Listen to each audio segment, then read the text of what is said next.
अगर आप बल्क करना चाहते हो और आप श्योर नहीं हो कि कौन से सप्लीमेंट्स यूज़ करने चाहिए, तो आज के वीडियो को देखिए, क्योंकि इसमें हम लोग बल्किंग के लिए टॉप सप्लीमेंट्स को कवर करेंगे।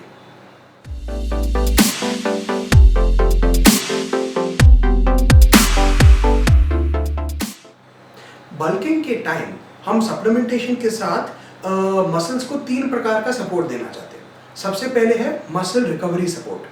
तो बेसिकली हम वो सारा न्यूट्रिएंट्स प्रोवाइड करना चाहते हैं जिससे मसल बिल्डिंग का प्रोसेस थोड़ा फास्ट हो जाए।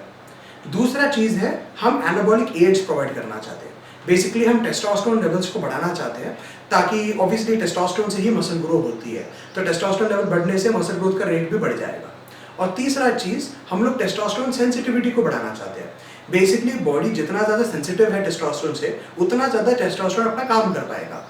बिना टेस्टोस्टेरोन सेंसिटिविटी का ऑब्वियसली टेस्टोस्टेरोन से रिजल्ट्स नहीं मिलेंगे, इसलिए एनाबॉलिक एड्स अकेला पूरा रिजल्ट्स नहीं ला पाते। अगर आपको ये वीडियो पसंद आया तो वीडियो को लाइक कीजिए और शेयर कीजिए और चैनल को सब्सक्राइब कीजिए। हम इस प्रकार का कंटेंट डेली अपलोड करते हैं। साथ में अगर आपके पास कोई क्वेरीज या डाउट्स है तो कमेंट सेक्शन में कमेंट कीजिए, हम कोशिश करेंगे कि उसको एक वीडियो में आंसर करें। डेली न्यूट्रिशन और ट्रेनिंग टिप्स के लिए हमारे इंस्टाग्राम हैंडल पे चलो। अगर आप इंडस्ट्री का बेस्ट एजुकेशन चाहते हो तो हमारे वेबसाइट पे चलिए, जहां पर हमारे पास न्यूट्रिशन एंड सप्लीमेंटेशन स्पेशलिस्ट का कोर्स अवेलेबल है। तो सबसे पहले मसल सपोर्ट सप्लीमेंट्स के बारे में बात करते हैं। मसल सपोर्ट सप्लीमेंट्स बेसिकली वो न्यूट्रिएंट्स प्रोवाइड करते हैं जो मसल बिल्डिंग के प्रोसेस में यूज होता है। तो इसमें सबसे पहले और सबसे इंपॉर्टेंट सप्लीमेंट है वे प्रोटीन। वे प्रोटीन का दिन में 2 से 3 स्कूप ले सकते हो, उससे ज़्यादा मेरे हिसाब से आपको रिक्वायर नहीं है। उससे ज़्यादा जो प्रोटीन इंटेक है वो नेचुरल डाइट से आनी चाहिए। वे प्रोटीन बेसिकली एक कंप्लीट प्रोटीन सोर्स है जो सारे एसेंशियल अमीनो एसिड्स प्रोवाइड करता है और थोड़े बहुत कंडीशनली एसेंशियल अमीनो एसिड्स भी प्रोवाइड करता है। वे प्रोटीन को वर्कआउट के पहले और बाद में लेना चाहिए और शायद दिन में एक और बार लेना चाहिए। तो इसका फायदा क्या होता है कि हमारे ब्लड में हमेशा एक अमीनो एसिड का स्ट्रीम रहता है जो मसल बिल्डिंग के प्रोसेस में यूज हो सकती है। मसल सपोर्ट में हमारा सेकंड सप्लीमेंट आ गया ZMA, जिसमें जिंक, मैग्नीशियम और बी कॉम्प्लेक्स होता है। रात को सोने से पहले इसके 2 से 3 कैप्सूल लो। ये नर्वस सिस्टम को रिलैक्स करता है, स्लीप क्वालिटी को इम्प्रूव करता है, लेकिन more importantly magnesium, B complex और जिंक डायरेक्टली मसल बिल्डिंग में यूज होती है, जिसके बिना टिश्यूज को रिपेयर करना नामुमकिन होता है। थर्ड सप्लीमेंट मसल सपोर्ट में है पोटेशियम। पोटेशियम बेसिकली बॉडी के सारे केमिकल रिएक्शंस में यूज होता है। अगर पोटेशियम डिफिशियंसी है तो ऑटोमेटिकली मसल की रिकवरी और इनफैक्ट पूरी बॉडी की रिकवरी स्लो हो जाती है। मैं बोलूँगा कि रात को सोने से पहले 1000 mg ले लो। ज़्यादातर पोटेशियम सिट्रेट जो सिरप फॉर्म में आता है वो बेस्ट रहता है और वो इकोनॉमिकल भी रहता है। ये कोई भी मेडिकल स्टोर में मिल जाता है। अब आते हैं एनाबॉलिक एड्स या टेस्टोस्टेरोन बूस्टर्स पर। बेसिकली ये टेस्टोस्टेरोन का लेवल बॉडी में बढ़ा देते हैं। तो सबसे पहले सप्लीमेंट इस कैटेगरी में आ जाता है क्रिएटिन। तो क्रिएटिन एक्चुअली मसल्स को एनर्जी प्रोवाइड करता है, जिसकी वजह से स्ट्रेंथ इंक्रीज होती है। लेकिन जितना ज़्यादा हम वेट यूज़ कर पाते कोई भी एक्सरसाइज में, उतना ज़्यादा बॉडी टेस्टोस्टेरोन और ग्रोथ हार्मोन रिलीज करता है। इसकी वजह से क्रिएटिन इनडायरेक्टली टेस्टोस्टेरोन के लेवल को बूस्ट करता है। पोस्ट वर्कआउट में 10 ग्राम्स ले लो। सेकेंड सप्लीमेंट इस कैटेगरी में है गोक्षुरा या ट्रिपलेस टेरेस्ट्रियस। ये बेसिकली पैनक्रियास से LH का प्रोडक्शन को बढ़ा देता है। LH बेसिकली टेस्टिकल्स को कमांड देता है टेस्टोस्टेरोन बनाने के लिए, जिससे ऑब्वियसली मसल बिल्डिंग की इफेक्ट आती है। गोक्षुरा का 400 to 700 mg का डोज लेना चाहिए दिन में एक बार। बेस्ट टाइम होगा वर्कआउट के 3 घंटे बाद। तो अगर आप फॉर एग्जांपल मॉर्निंग में 9 o'clock वर्कआउट कंप्लीट करते हो तो फिर 12 o'clock गोक्षुरा ले लो।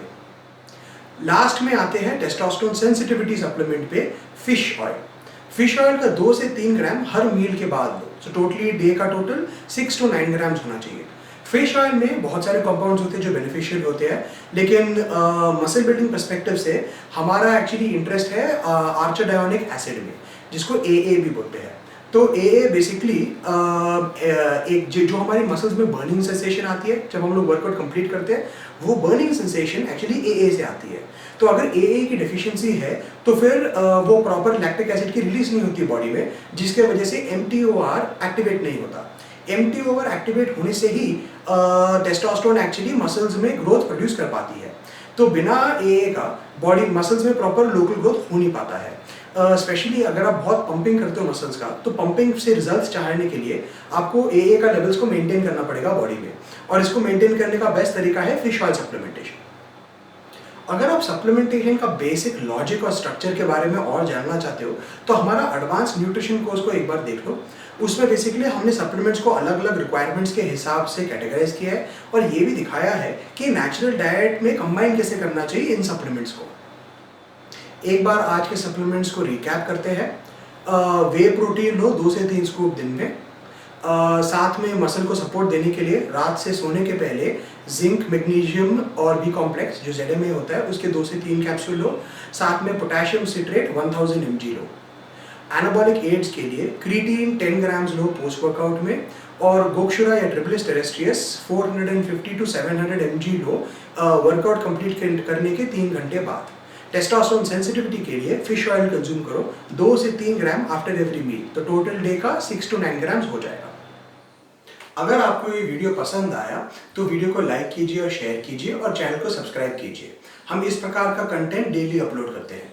साथ में अगर आपके पास कोई क्वेरीज या डाउट्स है तो कमेंट सेक्शन में कमेंट कीजिए, हम कोशिश करेंगे कि उसको एक वीडियो में आंसर करें। डेली न्यूट्रिशन और ट्रेनिंग टिप्स के लिए हमारे इंस्टाग्राम हैंडल पे चलो। अगर आप इंडस्ट्री का बेस्ट एजुकेशन चाहते हो तो हमारे वेबसाइट पे चलिए जहां पर हमारे पास न्यूट्रिशन एंड सप्लीमेंटेशन स्पेशलिस्ट का कोर्स अवेलेबल है। Thank you and have a great day.